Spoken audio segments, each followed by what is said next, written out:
when we speak of coming into relationship with land, oftentimes it can be bewildering to hear that phrase. People often ask, what would I have to offer back? But what we have to offer is our presence and being here amongst the other beings that call this place home. And I find the daily little delights to be so strengthening that I can take a half-hour break from my workday and spend time on this land and come back feeling fully recharged.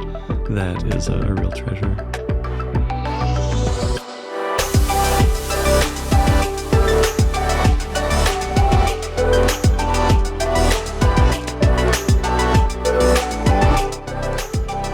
Hey guys, welcome to Sauna Culture, the show all about the wellness, science, and design of all things sauna. Here on this podcast, on this show, you're going to hear stories of people's lives who are getting transformed by this wellness practice, as well as just how people are extending that culture all over the world. My name is Justin Jutman, the host of the show. I'm here, as always, with Sarah Olson, producer, co-host extraordinaire. How are you today, Sarah? I'm doing great. Awesome. I'm excited. And today, oh man, we are diving into deeply one of the big problems of the age.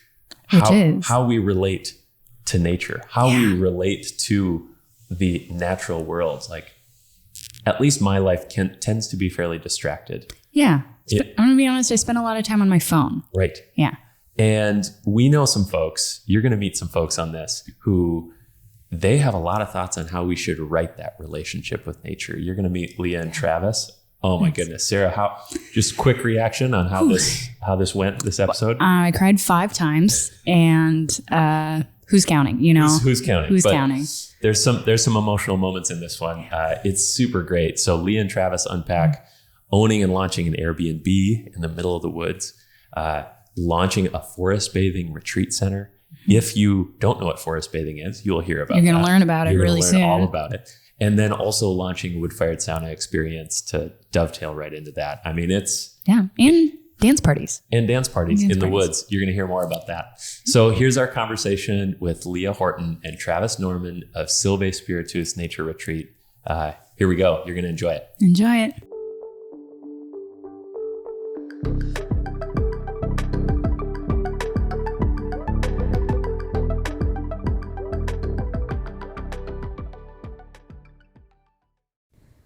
Leigha and Travis, welcome to the podcast. Welcome to Sauna Culture. This is such a joy to have you guys.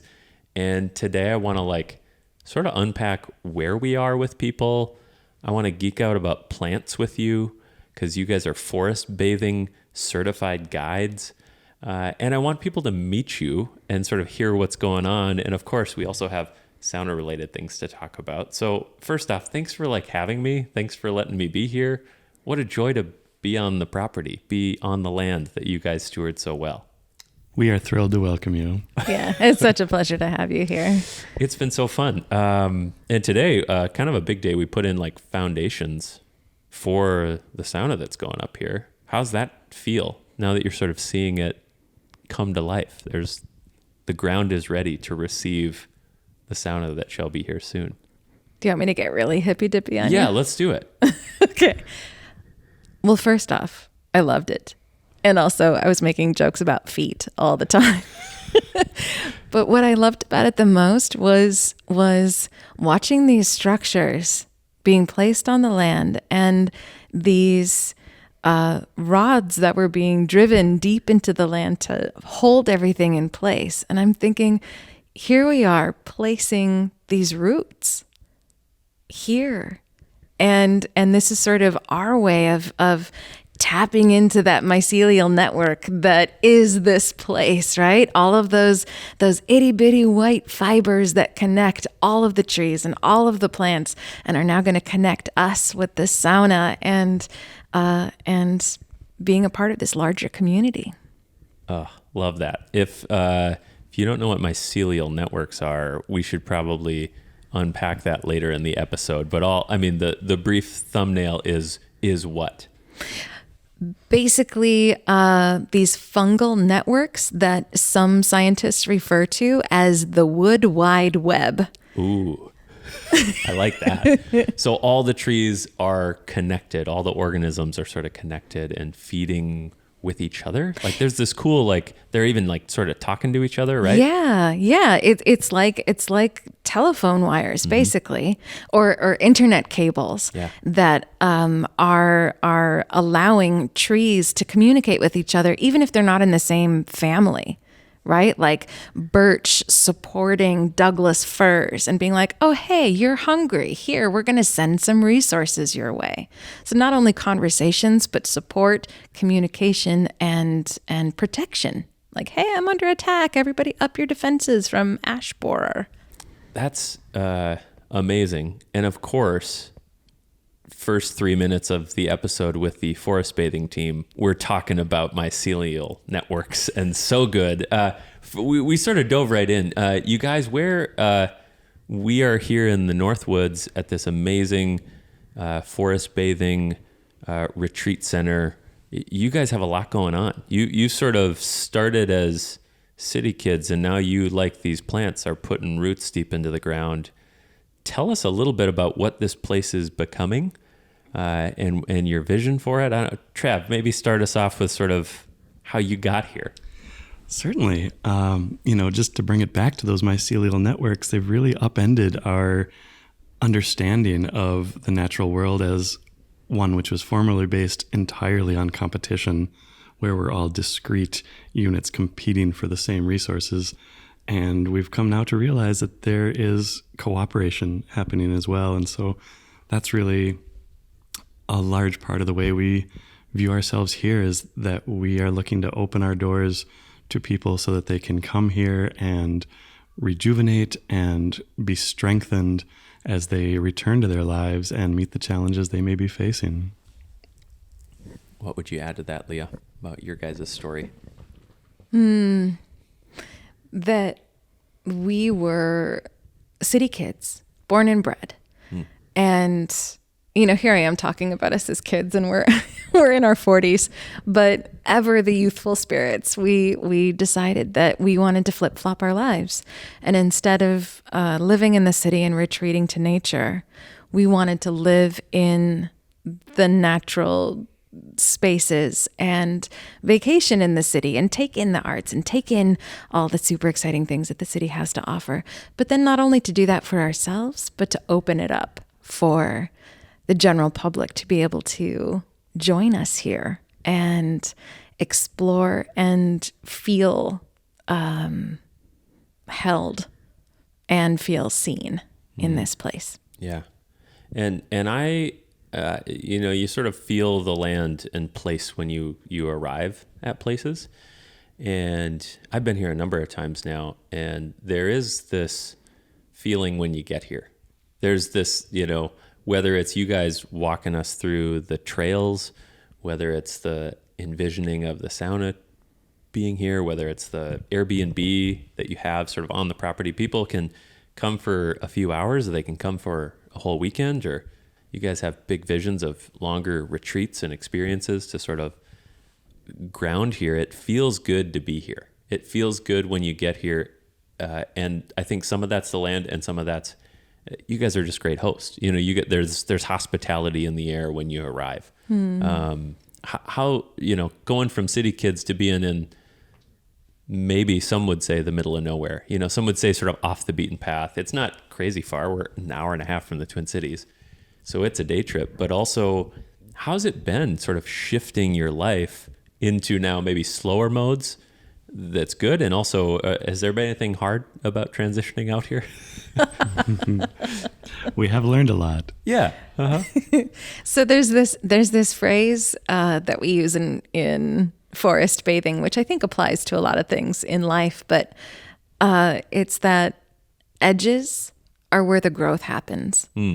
And edges, like you think about it, that's where we're the most sensitive, right? And the most uncomfortable and the most precarious. Yep. And so the last year has presented a lot of edges, and yet it's also presented a ton of growth and a ton of learning.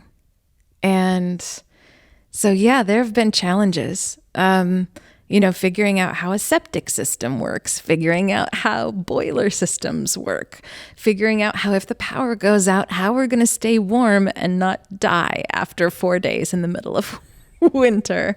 Got great fireplaces around here for that. Yeah. I know Trav's been like doing his therapy of my woodland workout. Yes. Yeah, I just move heavy pieces of wood from one spot to another and chop them up. It's a good approach to fitness.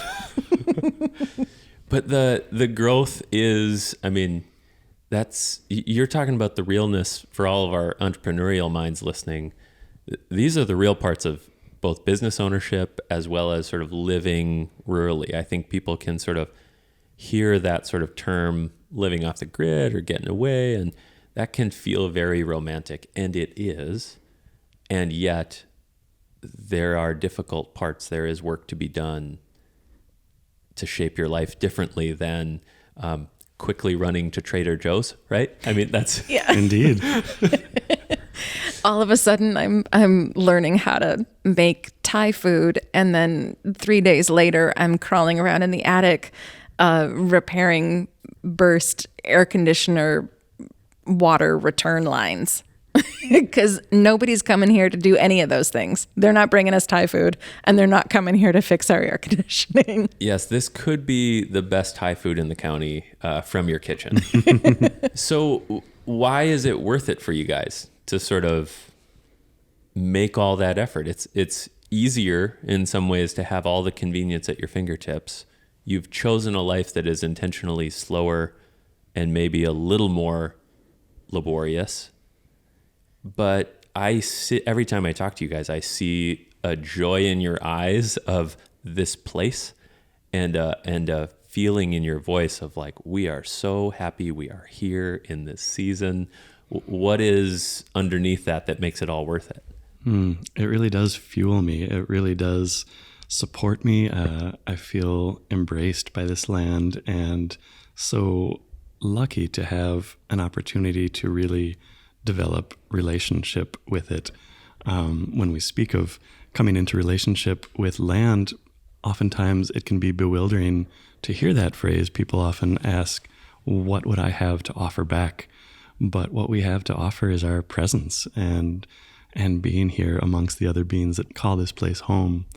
And yeah, I find the daily little delights to be so strengthening, and just the easy access as far as what makes it worthwhile, that I can take a half-hour break from my workday and spend time on this land and come back feeling fully recharged.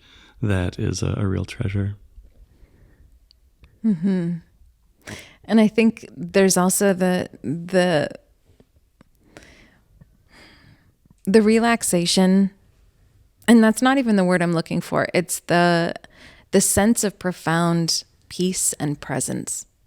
Whereas, in the city, we can get so tied up in the gotta meet so-and-so for coffee, gotta go do this marketing meeting, gotta have this, networking conversation, gotta run home to the computer and, fire off these 17 emails. And while there still is a fair amount of that happens up here, yeah, the ability to just be like, hey, I need a brain break for a minute, and to step outside and to reconnect with the earth, with the beings who live here, tree beings, bird beings, plant beings, other human beings, our dog beings. All of these constituents that make up this thing we call nature. And we can feel that in our bodies. Right? It's not, there's no tightness in the chest. There's no shallow breathing. There's no, hyper awareness. It's just peaceful. I would list the stargazing as well. It's long been a theory of mine that one of the reasons that urban folks tend to get so easily wrapped up in their own problems and kind of wearing blinders and just getting so drawn into their own little set of circumstances is being cut off from the stars, and to have that nightly reminder of our smallness and of our place within a much wider tapestry. I find that very helpful to me to put my own challenges in perspective. That's good, guys. Man, there's a lot to be said for, I think the right word is probably courage to be able to make those steps when sort of you've known urban life and you've known that fast pace. And we've talked at length about how that fast pace is hollowing out of humans, or grating at us at a level that maybe we just tolerate and tolerate and tolerate. And yet you guys said, yeah, but there's more. There's a different way we can shape our life or orient our life so that there is that peace or that fullness or that awe.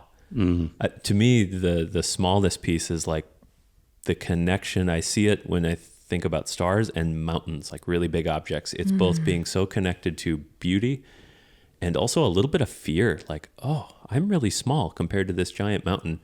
And yet you have that moment of awe that is worth it, right? That is like, oh, I need that. I need moments like this rather than the hectic 9 to 5 plus all the responsibilities of life where you're just running the hamster wheel every day. So true. And to clarify, it's not about abandoning the passions that we developed in the city. For me, some of the most exciting moments are the intersections between the natural world and the technological world. I've been busy building a bushcraft style DJ booth out in the woods, and I literally bring some battery powered speakers out there and have little dance parties under the stars. And I've long been fascinated by the confluence of those two rivers, concepts of modern primitives and techno tribal. This is where I really find a lot of meaning and a lot of inspiration. Yeah, I mean, there's this thing of like watching you guys do this. It isn't being Luddites, getting rid of all technology and shunning society. It's not that at all. Like you're still working 9 to 5, real big people jobs, and like doing your thing mostly remotely. Yeah, and also building these sort of businesses on the side of forest bathing retreat center, Airbnb stay, sauna spa experience in the woods. I mean, it's really wonderful to see how you're juggling it all. I'm sure there's days where that's hard.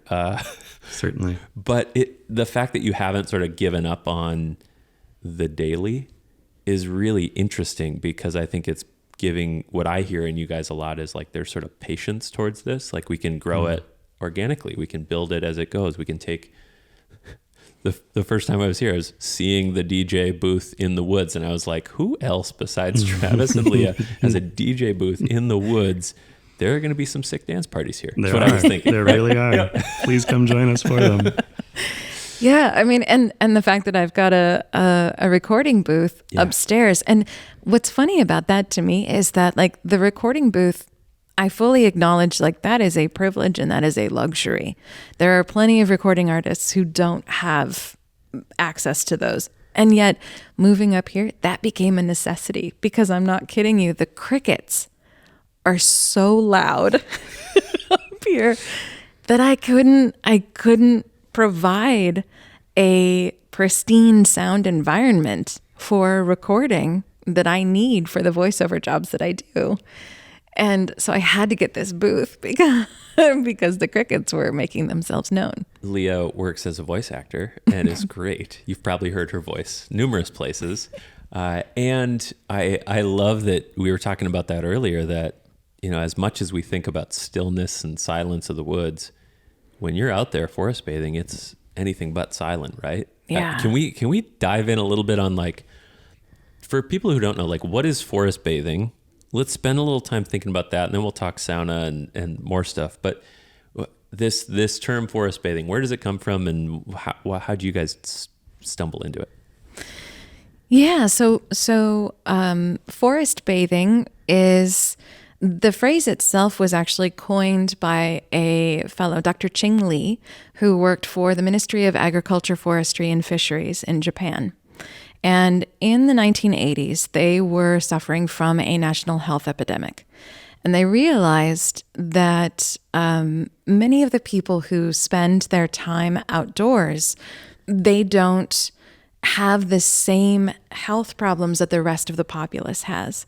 And so, of course, it's impossible to replicate a forest in a lab. And so they did their very best to bring their labs out to the forest. And what they found is that various trees and plants, to varying degrees, release this chemical compound called phytoncides. And these phytoncides are meant as a communication method. They're meant as warning methods. They're meant as all sorts of things. But the human body responds beautifully to exposure to phytoncides. And certain things like, your variable resting heart rate. Our heart rate should never be metronomic. That is a symptom of low-grade chronic stress that we're not getting ourselves out of. We notice a decrease in cortisol levels, which is our stress hormone. We notice a decrease in rumination. There are just so many benefits. It's ridiculous. Oh, an increase in our white blood cells called NK cells, or natural killer cells, right? That like hunt out pre-cancer and eradicate it on the spot. So they formalized this practice in Japan, and sort of the anglicized pronunciation of it is Shinrin-yoku, right? Which means forest bathing, or taking in the forest atmosphere with all of one's senses, much like one might sunbathe, right? This is forest bathing. Well, that then made its way to the United States, and we both became certified guides in that. So the practice itself is basically wandering out into the forest. What we do is that first we slow you down and we connect you with each of your senses, and then from there, we provide you with a series of invitations that are just that.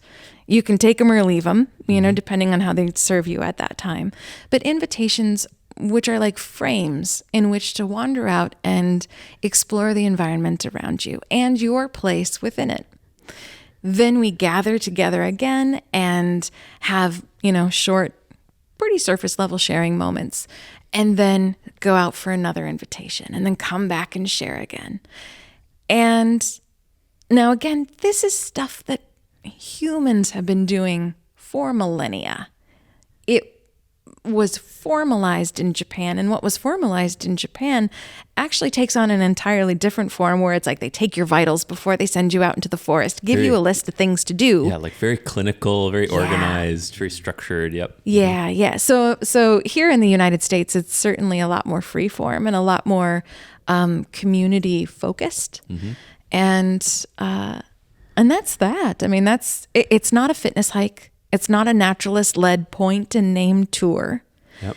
It is a reconnection with your personal relationship with nature and with yourself and with the people that you're with.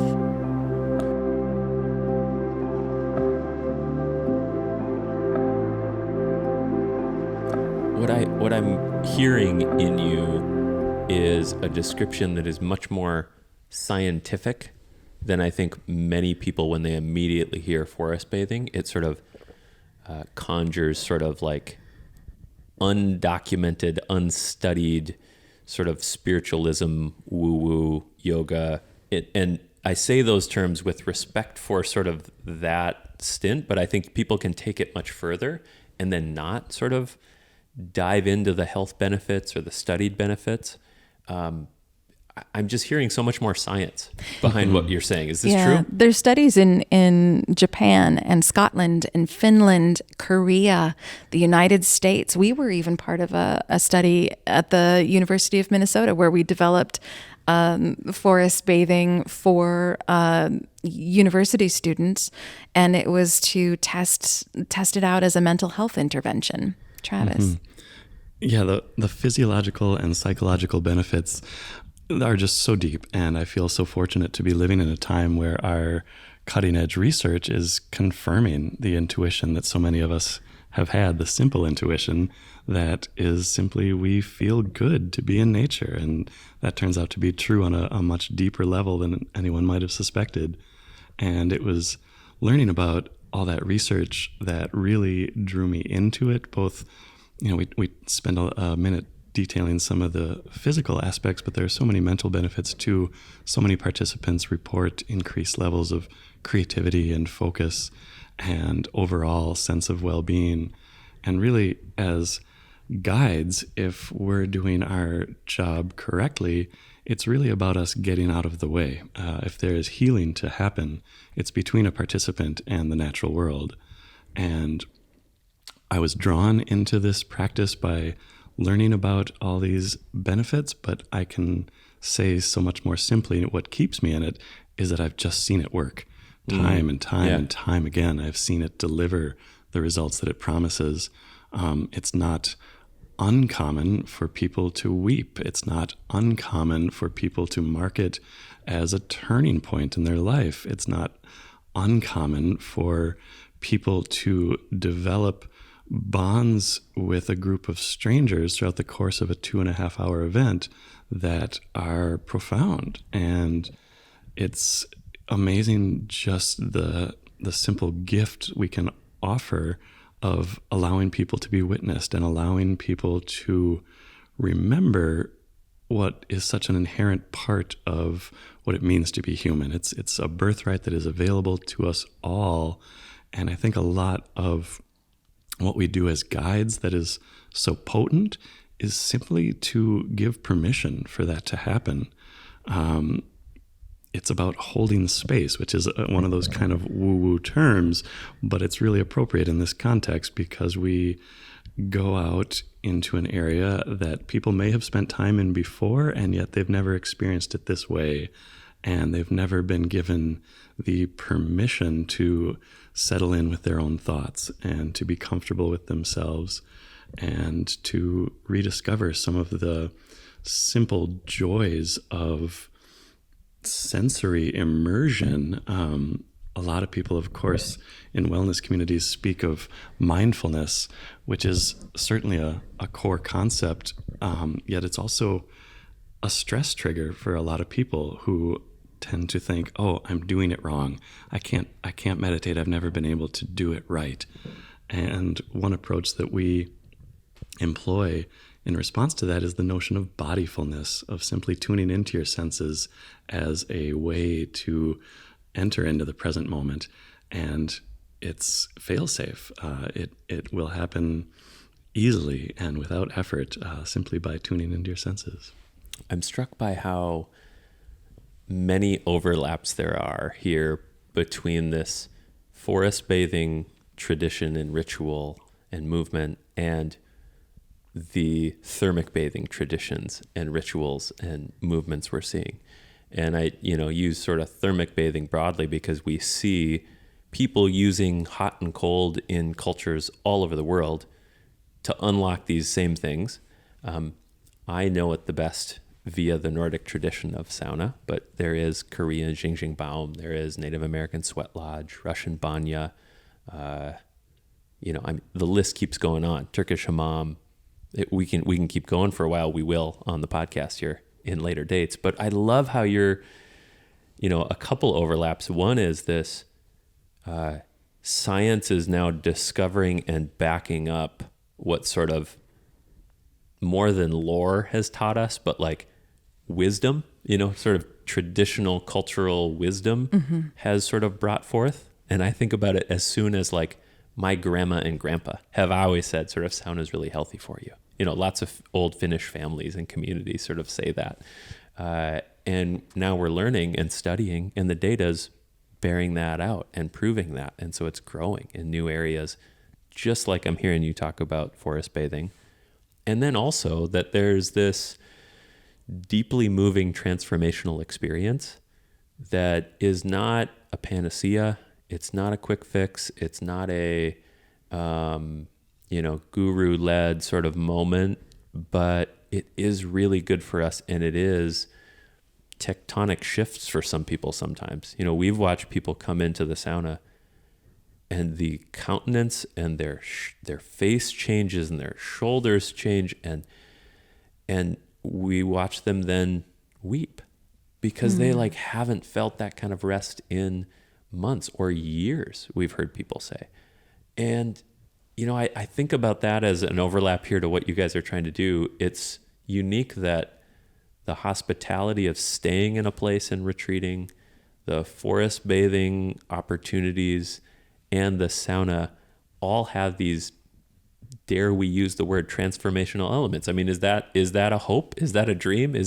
Are you trying to change the world? Are you trying to change people's lives here? Yes. Yes.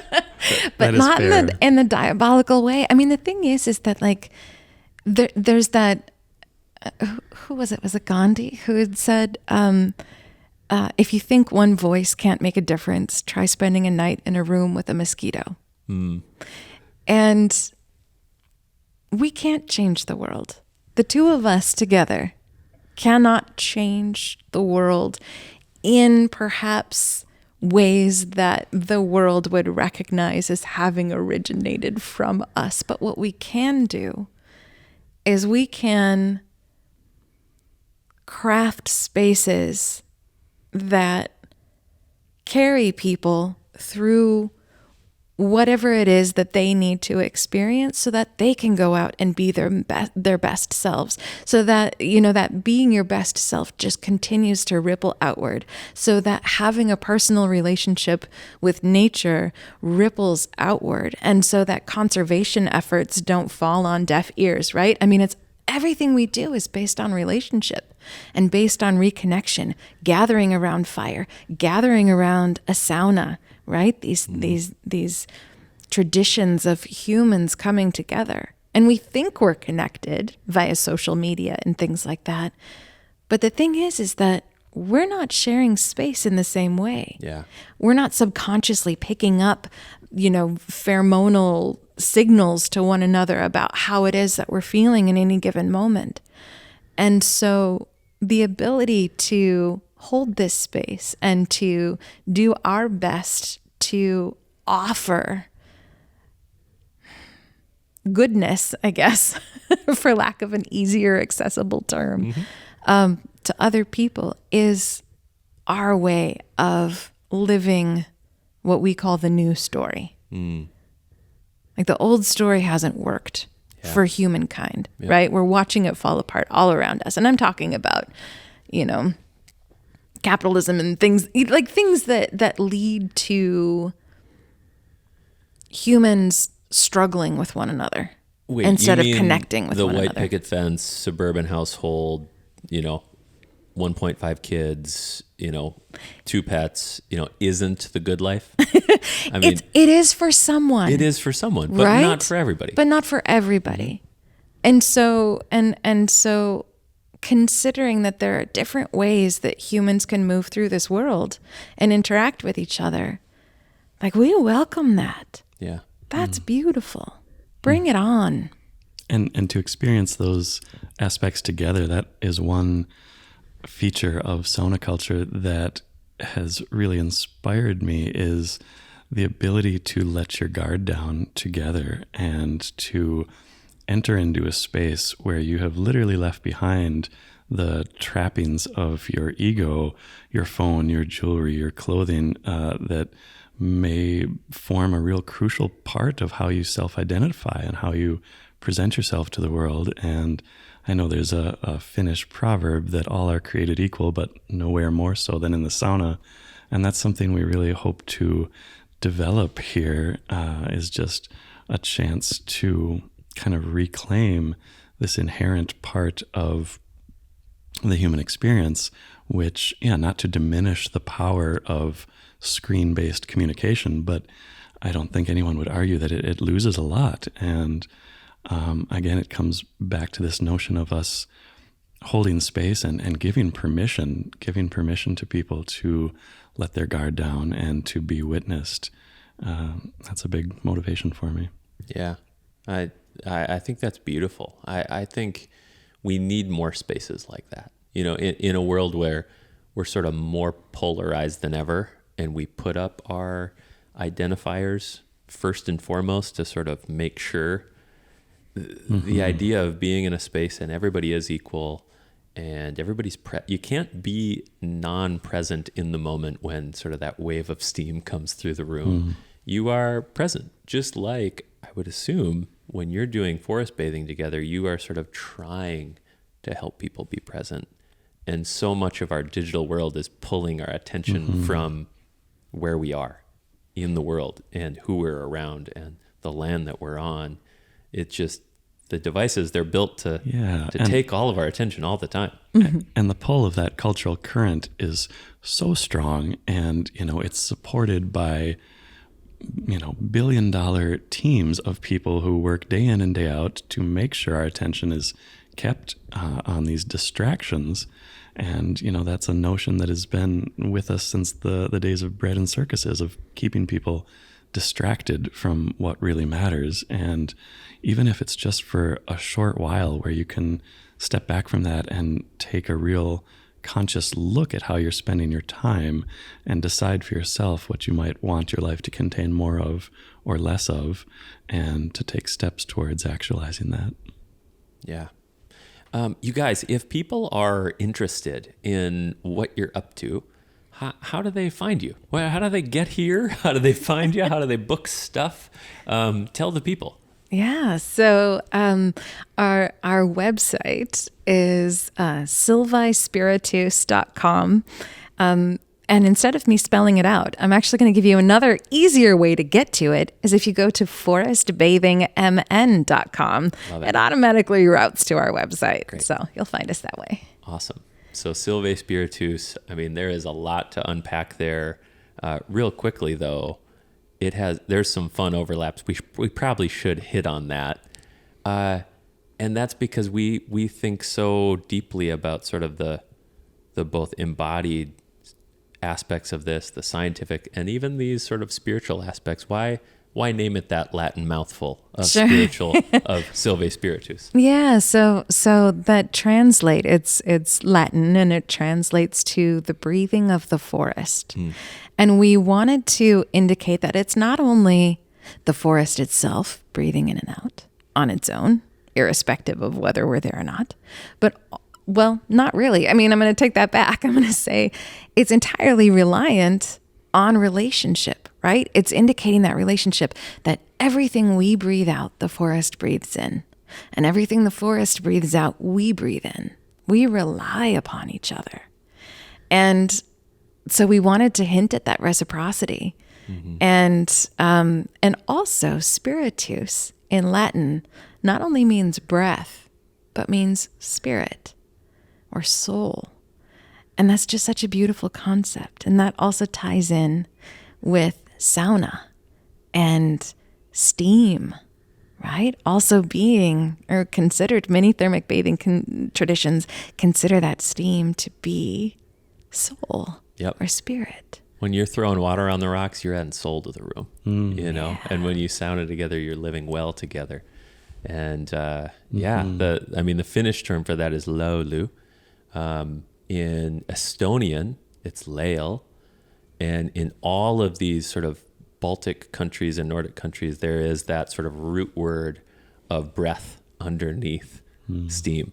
That's much more than humidity and water vapor. And so that's just such a beautiful, overlap between, hey, how do we fit these traditions together in a space that's really inviting? I can see so much. I think we have a long future together. We're going to need to have you back on the podcast a few months down the road. Once people are enjoying the sauna here, they'll be able to book that, forestbathingmn.com. And then also, if people are wanting to stay, because you're doing that now, Airbnb? Is that the best? You can still go to forestbathingmn.com, and we've got a link right there as to how to book it via Airbnb. Okay, great. So all the ways, get to these guys. Leigha and Trav, thanks so much for spending time with us. Thanks for having me out. And we got plenty more to go here. It's very much our pleasure, and we're just getting started. Yeah, can't wait to be back. It's always just so great to talk with you, Justin. Love it. All right, guys. Until next time. Many thanks. See you next time.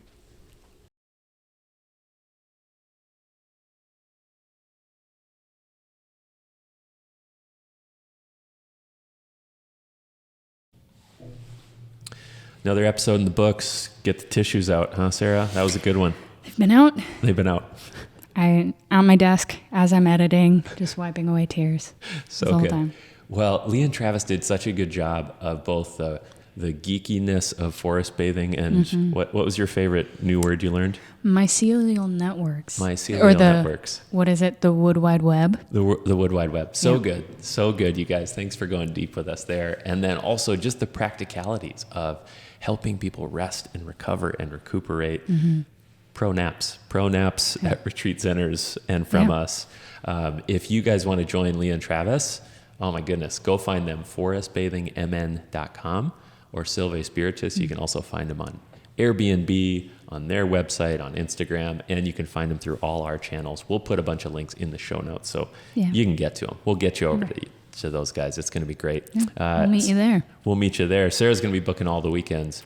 Sarah, what do folks got to do to help us out if they are liking what they're hearing? What's next? Hit like, subscribe, follow us, come take a sauna, anything. Perfect. We got it. You guys, from Sauna Culture, so glad of where you're at. So glad we're doing this here. Let's keep extending Sauna Culture all over the world. Can't wait to hear from you. See you next time. See you next time. Thanks, guys.